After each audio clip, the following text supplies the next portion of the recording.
Ford's MyKey is a programmable key technology designed to promote safe driving habits, particularly for teen drivers. A key feature of MyKey is the ability to set a maximum volume limit, typically capped at 45% of the total volume. This volume restriction applies to all audio sources in your vehicle, including the radio, CD player, USB connections, and Bluetooth audio. The purpose of this volume limit is to ensure drivers remain aware of their surroundings and can hear important external sounds like emergency vehicle sirens or pedestrian signals. The system prevents increasing the volume beyond the set limit while the MyKey is in use.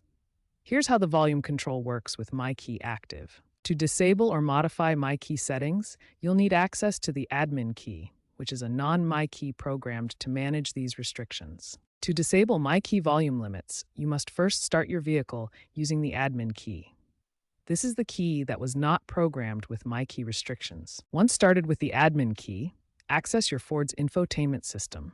The touchscreen will display the main menu, where you can navigate to vehicle settings.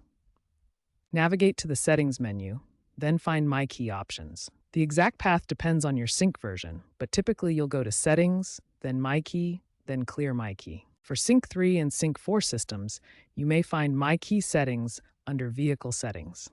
Look for the option to clear all MyKeys and follow the on-screen prompts.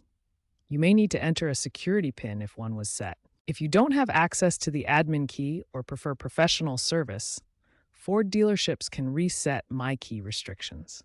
This service typically costs between $50 and $150 and takes 30 to 60 minutes. Important note: disconnecting your car's battery will not reset MyKey settings. The restrictions are stored in the vehicle's computer modules and require proper admin key access or dealership service to remove.